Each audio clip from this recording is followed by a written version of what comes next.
नमस्कार, very good morning. Times now Bharat पर fit India का सुपर हिट बुलेटिन आप देख रहे हैं। आपके साथ खबरों में मैं हूं साक्षी मिश्रा और मैं हूं आपके साथ प्रिया सिन्हा। इस वक्त हम मौजूद हैं नोएडा के बायोडायवर्सिटी पार्क और यहीं से आपको बताएंगे देश दुनिया की हर हलचल।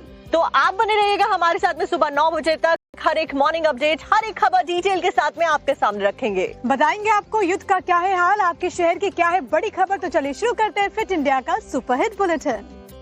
तो भी आपको मालूम है कि तेल गैस संकट को लेकर कैसे अफवाह फैल रही है। लॉकडाउन को लेकर के भी कई सारे सवाल हैं जो उठ रहे हैं और इसी दौरान टाइम्स नाउ के समिट में खुद केंद्रीय गृह मंत्री अमित शाह ने बताया कि देश में लॉकडाउन नहीं लगेगा, डरने की जरूरत नहीं है। दरअसल गृह मंत्री अमित शाह ने यहाँ पर ये बात बताई कि कैसे विपक्ष लगातार पैनिक फैलाने का काम कर रहा है, क्योंकि तस्वीरें हमने आपको दिखाई हैं अलग अलग जगहों पर, कैसे कांग्रेस पार्टी के द्वारा, विपक्षी नेताओं के द्वारा लगातार जो प्रदर्शन है वो किया जा रहा है, ये बताने के लिए कि गैस सिलेंडर की किल्लत बनी हुई है। कभी चूल्हा जलाते हुए नजर आ रहे हैं, कभी सिलेंडर हाथ में लिए हुए नजर आ रहे हैं। क्या कुछ इस बीच गृह मंत्री ने कहा है हमारी समिट में, आपको सुनवाते हैं। जो तकलीफ दिखाई पड़ रही है वो इतनी ही दिखाई पड़ रही है कि पहले खाड़ी के देशों से जो पेट्रोलियम प्रोडक्ट्स आते थे उसकी यहां पहुंचने की साइकिल 11 दिन की थी। अब हमें दूर के देशों से, कनाडा से, अमेरिका से, रसिया से पेट्रोलियम प्रोडक्ट इंपोर्ट करना पड़ रहा है। इनकी साइकिल 40 दिन की है। तो एक दिन 40 दिन हो जाने के बाद अपने आप ये ढर्रे में पड़ जाएगा। और हमने शुरुआत में कॉमर्शियल एलपीजी के लिए 20% तक कटौती कर दी, बाद में इसको 40% पर ले गए और आज 70% हम सप्लाई कर रहे हैं। तो हमारी इंडस्ट्री को भी हम चलने के लिए एक सप्ताह ही थोड़ा पेट्रोलियम प्रोडक्ट कम दिए हैं। और मैं आज देश भर की गृहिणियों को कहना चाहता हूं कि कॉमर्शियल सिलेंडर जब हमने कम किए तब विपक्ष बड़ा हो हल्ला किया, बैनर ले लेकर खड़े हो गए, मगर इनको मालूम नहीं है कि हमारी घरेलू महिलाओं के लिए, गृहिणियों को एलपीजी की सप्लाई लगातार मिलती रहे, उनका चूल्हा जलता रहे, इसलिए कटौती की गई। मगर कुछ दिक्कतें भी हैं, वो भी जनता के सामने रखना चाहता हूं। विपक्ष के कुछ नेता पैनिक फैला रहे हैं, गहरे संकट में है, ये हो जाएगा, वो हो जाएगा, लॉकडाउन आने वाला है, ये कर देंगे, वो कर।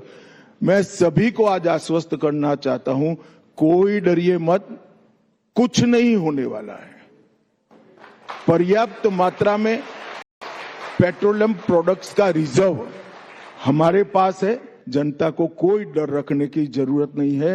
राहुल जी कुछ भी कहे, आप डरना मत, कुछ नहीं होने वाला है। और चलिए इसी के साथ में देश दुनिया की खबरों का सिलसिला लगातार। बड़ी खबर यह है कि आज यूपी को दिल्ली एनसीआर को तोहफा मिलने वाला है। पीएम मोदी जेवर एयरपोर्ट का उद्घाटन करने वाले हैं। कुल लागत 11,200 करोड़ इसकी बताई जा रही है। आपको ये भी बता दें कि साल 2021 में प्रधानमंत्री नरेंद्र मोदी ने ही इसका शिलान्यास किया था और आज 4 साल के बाद में इसका उद्घाटन होने वाला है। पहले चरण का उद्घाटन प्रधानमंत्री नरेंद्र मोदी की तरफ से और इसी को लेकर के, क्योंकि इसमें तमाम तरह की सुविधाएं हैं, कहा यह जा रहा है कि आईजीआई के बाद दूसरा ये बड़ा एयरपोर्ट होगा और इससे नोएडा के रहने वाले लोगों को जो बहुत बड़ी राहत मिलने वाली है। जेवर एयरपोर्ट के पहले चरण का आज पीएम उद्घाटन करेंगे।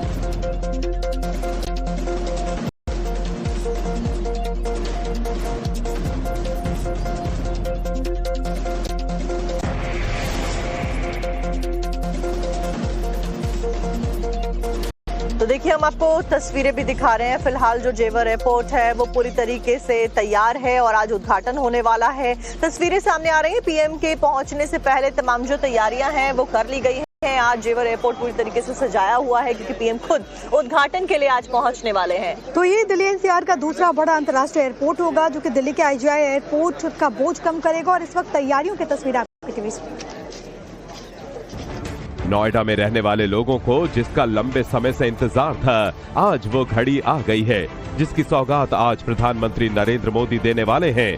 पीएम मोदी दोपहर 12 बजे जेवर एयरपोर्ट के फर्स्ट फेज का उद्घाटन करने जा रहे हैं। इससे पहले प्रधानमंत्री पूरे टर्मिनल का निरीक्षण करेंगे। प्रधानमंत्री मोदी के दौरे को देखते हुए पूरे इलाके को छावनी में तब्दील कर दिया गया है। पूरे इलाके में 5 लेवल सिक्योरिटी लेयर की व्यवस्था की गई है और 5000 पुलिसकर्मियों को तैनात किया गया है। एंटी ड्रोन, सीसीटीवी और इंटेलिजेंस नेटवर्क से कड़ी निगरानी रखी जाएगी। 100 से अधिक प्रवेश द्वारों पर 200 डोर फ्रेम मेटल डिटेक्टर लगाए गए हैं। Bomb disposal squad, anti mines checking और स्निफर डॉग्स तैनात किए गए हैं। यमुना नदी के नजदीक होने के कारण क्षेत्र में पेट्रोलिंग की भी विशेष व्यवस्था की गई है।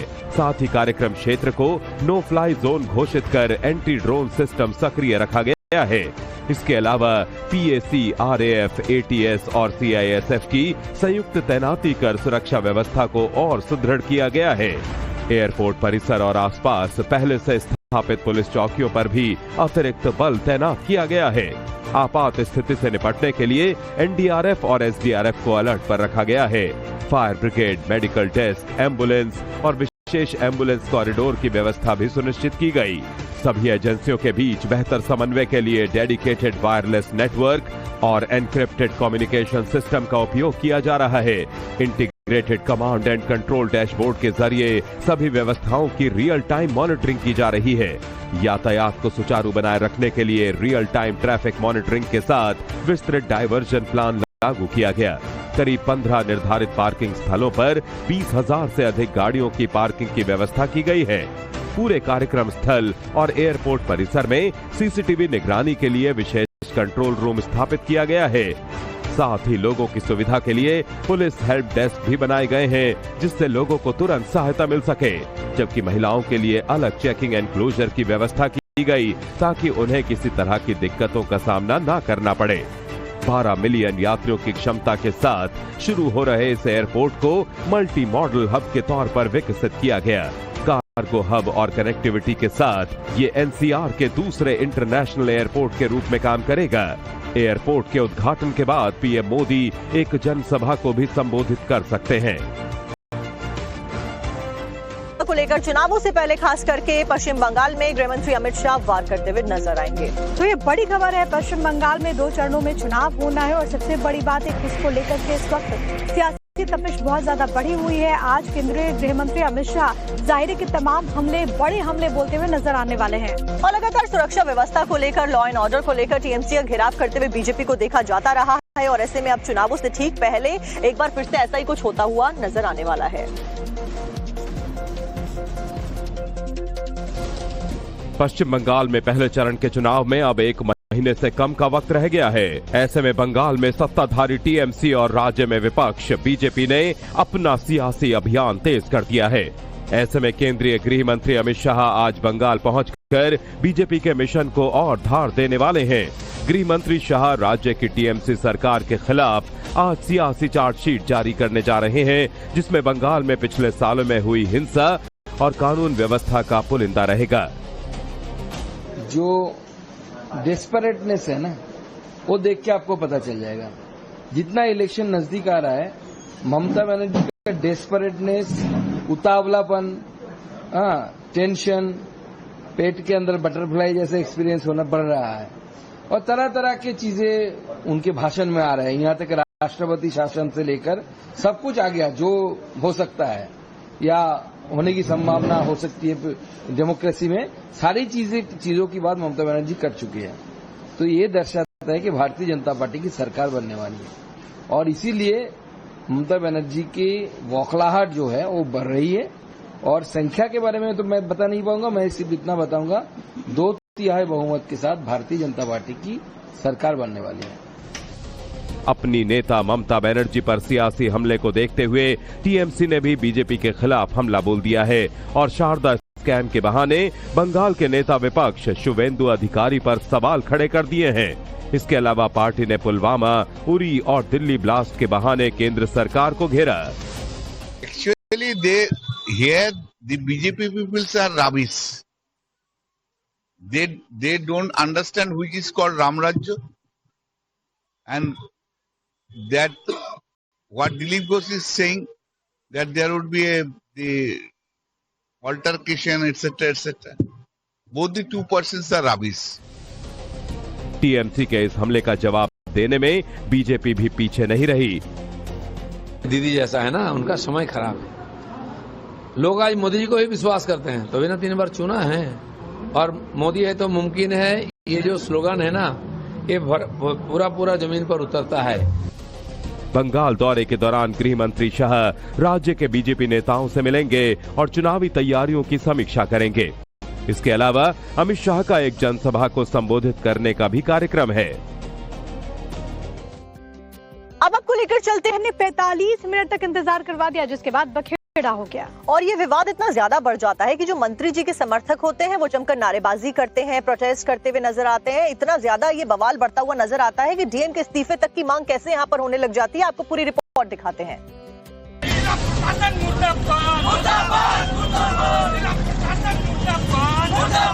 जिला प्रशासन मुर्दाबाद के नारे लगाने वाले ये लोग यूपी के मंत्री असीम अरुण के समर्थक हैं और ये लोग प्रशासन के खिलाफ इसलिए नारे लगा रहे हैं क्योंकि प्रशासन ने मंत्री जी को ही इग्नोर कर डाला, जिससे आहत होकर मंत्री असीम अरुण के समर्थक सड़क पर बैठ गए और नारेबाजी करते हुए सड़क जाम कर दी।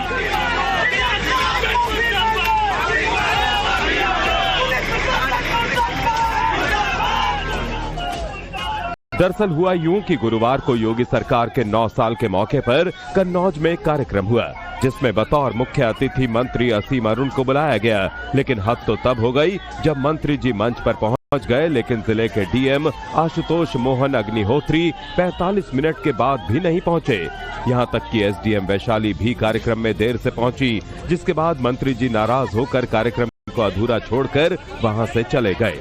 नाराज मंत्री असीम अरुण ने जिलाधिकारी को एक पत्र लिखकर अपनी नाराजगी भी जताई है।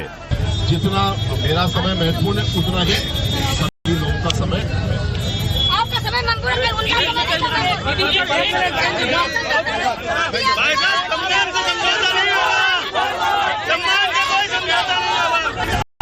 जिसके बाद शुक्रवार को असीम अरुण के रोकने के बाद भी बीजेपी कार्यकर्ता सड़कों पर उतरकर विरोध करने लगे।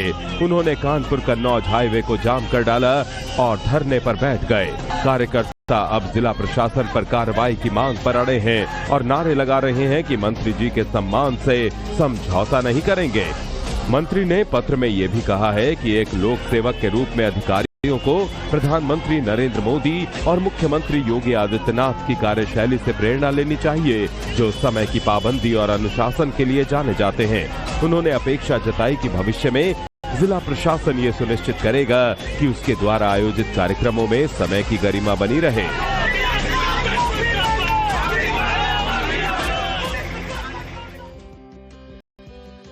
फिरोजाबाद की एएसपी अनुज चौधरी फिल्म धुरंधर 2 देखने के लिए पहुंचे, लेकिन अचानक एक आईफोन ने हालात बदल कर रख दिया, पूरे रंग को फीका कर दिया। दरअसल ये पूरा मामला तब बढ़ जाता है जब जो दूल्हा था बारात में, उसके भाई का महंगा आईफोन अचानक से नाले में जा गिरता है, जिसके बाद में बहुत हंगामा हो जाता है। और उसके बाद जो हुआ, जो तस्वीरें सामने आई हैं, उसने सबको हैरत में कैसे डाला है, आपको दिखाते हैं। उत्तर प्रदेश के औरैया में बारात के दौरान रौब जमाने की कोशिश दूल्हे के भाई युवक को भारी पड़ गई। सेल्फी लेते समय उसका नया आईफोन 17 प्रो गंदे नाले में जा गिरा। फोन को बचाने के लिए युवक तुरंत नाले में उतर गया, लेकिन कई घंटों की कड़ी मशक्कत के बावजूद मोबाइल नहीं मिल सका। मामला औरैया सदर कोतवाली क्षेत्र के तकिया चौराहा सख्ती तालाब इलाके का है। जानकारी के अनुसार कानपुर से अपने फुफेरे भाई की शादी में शामिल होने आए युवक ने उसी दिन आईफोन 17 प्रो खरीदा था। बारात में पहुंचते ही वो नए फोन से सेल्फी और वीडियो बनाने में जुट गया। इसी दौरान डांस करते हुए या सेल्फी लेते समय उसका संतुलन बिगड़ गया और महंगा फोन सीधे नाले में जा गिरा। फोन गिरते ही युवक घबरा गया और तुरंत नाले में उतरकर उसे ढूंढने लगा। घटना के बाद बारात कुछ देर के लिए रुक गई और नाले के पास लोगों की भीड़ जमा हो गई। युवक घंटों तक गंदे पानी में फोन तलाशता रहा, लेकिन उसे सफलता नहीं मिली।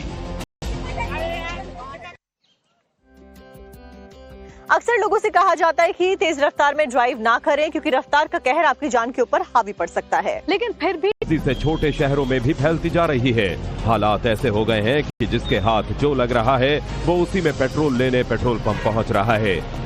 अब आप इस तस्वीर को ही देखिए। पिकअप वैन पर कई गैलन लेकर एक शख्स पेट्रोल पंप पर पहुंच गया और पेट्रोल डलवा कर चलता बना। वहीं कुछ लोग अपनी कार की टंकी फुल करवाते नजर आए। कोई 25 लीटर वाला गैलन तो कोई 5 लीटर वाला गैलन लेकर कतार में खड़ा है। कतार में खड़े हर शख्स की कोशिश है कि वो ज्यादा से ज्यादा पेट्रोल या डीजल जमा कर सके। कोई पानी का गैलन लेकर पहुंचा तो कोई पूरा का पूरा जनरेटर लेकर पेट्रोल पंप पर पहुंच गया। हैरान कर देने वाली ये तस्वीरें उत्तर प्रदेश के रायबरेली से आई हैं, जहां अनोखे अंदाज में लोग पेट्रोल भरवाते नजर आए। लोग टंकियों, डिब्बे और जनरेटर में पेट्रोल भरवाते दिखे। लोग पेट्रोल और डीजल के भंडारण की कोशिश में जुटे हैं और ये सब पेट्रोल और डीजल ना मिलने की अफवाह की वजह से हो रहा है। लोग अपनी जरूरत से ज्यादा तेल जमा कर रहे हैं। कई वीडियो सामने आने के बाद उम्मीद है कि जिला प्रशासन जल्द ही इस मामले में कोई बड़ा कदम उठाएगा। यूपी के देवरिया में एक अनोखा नजारा देखने को मिला, जिसकी तस्वीरें हम आपको दिखाने वाले हैं। दरअसल यहाँ पर एक व्यक्ति अपना जनरेटर लेकर ही पेट्रोल पंप पर पहुंचता हुआ नजर आ गया। युवक ने ऐसा क्यों किया, ये वीडियो क्यों वायरल है, देखिए पूरी खबर। इस वीडियो को देखकर हैरान मत होइएगा। इस तस्वीर को देखने के बाद आपके दिमाग में कई तरह की बातें आ रही होंगी। हो सकता है आप सोच रहे होंगे कि पेट्रोल पंप का जनरेटर खराब हो जाएगा, लेकिन कहानी कुछ और है। कुछ युवक जनरेटर को लेकर पेट्रोल पंप की कतार में पहुंच जाते हैं। लोग ये देखकर हैरान रह जाते हैं। तस्वीर उत्तर प्रदेश के देवरिया से आई है। देवरिया में पेट्रोल पंप पर अनोखे तरीके से डीजल भरवाने का वीडियो सोशल मीडिया पर ट्रेंड कर रहा है। दरअसल पेट्रोल और डीजल की कमी की अफवाह के बाद लोग घबराकर पेट्रोल पंप पहुंच गए। इस वजह से लंबी कतार लग गई और लोग अपनी बारी का इंतजार करने लगे। लेकिन इस बीच कुछ युवक जनरेटर लेकर ही पेट्रोल पंप पर पहुंच गए। वीडियो देवरिया के सलेमपुर इलाके का है। अब जरा आपको इस वीडियो के पीछे की कहानी बताते हैं। दरअसल पेट्रोल पंप पर भारी भीड़ हो रही थी। लोग गैलन और ड्रम लेकर पहुंचने लगे, लेकिन पेट्रोल पंप कर्मचारियों ने नियमों का हवाला देकर तेल देने से मना कर दिया। इसे लेकर जिला प्रशासन ने भी गाइडलाइन जारी कर दी, लेकिन एक युवक ने देसी जुगाड़ निकाला। गैलन में तेल नहीं मिलने पर युवक जनरेटर लेकर ही पहुंच गया। और अब चलिए आपको लिए चलते यूपी के हमीरपुर, जहां पर मिडिल ईस्ट में चल रहे घमासान के बीच पेट्रोल पंपों पर एक अफवाह उड़ गई और उसके बाद क्या था, लंबी कतार वहां पर लग गई। आए दिन ऐसी तस्वीरें सामने आ रही हैं। अब आपको हमीरपुर की ताजा तस्वीर हम दिखाने वाले हैं, जिसमें कैसे लोग कैन लेकर और अलग अलग जो बर्तन हैं वो लेकर पेट्रोल भरवाने के लिए पहुंच जाते हैं। देखिए, पेट्रोल पंप पर इस तरह की तस्वीर आपने आखिरी बार कब देखी है? शायद आपको याद भी ना हो। जरा आप इन रंग बिरंगे गैलन को देखिए। यहाँ छोटे बड़े सफेद, नीले और पीले रंग के गैलन कतार में रखे गए हैं और कुछ लोग बारी बारी से तेल लेकर जा रहे हैं। सैकड़ों लोगों की भीड़ कतार में खड़ी है। तस्वीर उत्तर प्रदेश के हमीरपुर से आई है, जहाँ डीजल और पेट्रोल की किल्लत के डर के बीच लोग ड्रम और गैलन लेकर पेट्रोल पंप पर पहुँच गए। बड़ी मुश्किल से मिल पा रहा है डीजल। खेती के लिए फसल खड़ी है और कतराई में बहुत दिक्कत आ रही है, डीजल नहीं मिल पा रहा है। कितना डीजल दे रहे हैं पेट्रोल? एक आदमी पे 1000 का, मतलब 10 लीटर है एक आदमी पे। डीजल की कमी की वजह से सबसे ज्यादा परेशानी का सामना किसानों को करना पड़ रहा है। किसानों की कोशिश है कि ज्यादा से ज्यादा डीजल जमा करके रखा जाए, जिससे आने वाले दिनों में जरूरत पड़ने पर किसी भी दिक्कत का सामना किया जा सके। किसानों का कहना है कि करीब 1 घंटे कतार में लगने के बाद डीजल मिल रहा है। खबर है कि हमीरपुर के राठ कस्बे में कुछ पेट्रोल पंप किल्लत की वजह से बंद हो गए हैं। एक तरफ पेट्रोल पंप की कमी की अफवाह है, तो दूसरी तरफ जिला आपूर्ति अधिकारी का कहना है कि जनता को परेशान होने की जरूरत नहीं है। जनपद हमीरपुर में कुल 94 पेट्रोल पंप कार्यरत हैं। कहीं भी डीजल पेट्रोल कोई कमी नहीं है। जनता किसी पैनिक होने की जरूरत नहीं, किसी अफवाह पड़ने की जरूरत नहीं है। सबको आवश्यकता अनुसार डीजल पेट्रोल उपलब्ध है, सबको मिलेगा। 24 घंटे पंप खुले हुए, सबको आपूर्ति सुनिश्चित कराई जा रही है। डीजल और पेट्रोल की कमी का असर सीधे तौर पर किसानी पर देखने को मिलेगा। मिडिल ईस्ट में चल रहे युद्ध का जो तनाव है वो सभी देशों के ऊपर लगभग पड़ा है, और ऐसे में भारत की अगर बात की जाए तो इस संकट के समय में भी कई लोग ऐसे हैं जो कि कालाबाजारी करने से पीछे नहीं हट रहे हैं। दरअसल हरियाणा के महेंद्रगढ़ से एक ऐसा ही मामला सामने आया, जहां पर एलपीजी सिलेंडर की कालाबाजारी हो रही है। एक घर से कैसे 30 सिलेंडर्स मिले हैं, देखिए पूरी खबर। एक तरफ गैस की किल्लत, दूसरी तरफ अफवाहों का बाजार, और उससे भी आगे निकल गए हैं गैस की कालाबाजारी करने वाले। लेकिन सरकार और प्रशासन भी कालाबाजारी करने वालों पर लगाम कसने की पूरी तैयारी में है। हरियाणा के महेंद्रगढ़ में गैस की कालाबाजारी के खिलाफ प्रशासन एक्शन मोड में नजर आ रहा है। सीएम फ्लाइंग और खाद्य आपूर्ति विभाग की संयुक्त टीम ने गांव पाली में छापेमारी करते हुए अवैध गैस सिलेंडरों के स्टॉक का भंडाफोड़ किया। टीम ने कार्रवाई करते हुए मौके से अलग अलग गैस कंपनियों के करीब 30 सिलेंडर बरामद किए हैं। टीम ने गांव पाली में गोपाल कृष्ण के मकान पर छापेमारी कर निरीक्षण किया। कार्रवाई के दौरान गोपाल कृष्ण मौके पर मौजूद मिला, जिसे साथ लेकर टीम ने पूरे परिसर की जांच की। जांच में मकान से 7 गैस सिलेंडर, पिकअप गाड़ी से 3 सिलेंडर और घर के पास स्थित धर्मशाला से बड़ी संख्या में सिलेंडर बरामद किए गए। पूछताछ के दौरान आरोपी गोपाल कृष्ण इन सिलेंडरों से संबंधित कोई भी वैध दस्तावेज नहीं दिखा पाया। इसके बाद खाद्य एवं आपूर्ति विभाग ने आरोपी के खिलाफ कानूनी कार्रवाई के लिए थाना सदर महेंद्रगढ़ पुलिस को शिकायत दी। पुलिस ने मौके से बरामद सभी सिलेंडर और पिकअप गाड़ी को कब्जे में लेकर गोपाल कृष्ण को हिरासत में ले लिया है। मामले में केस दर्ज कर आगे की जांच शुरू कर दी गई है।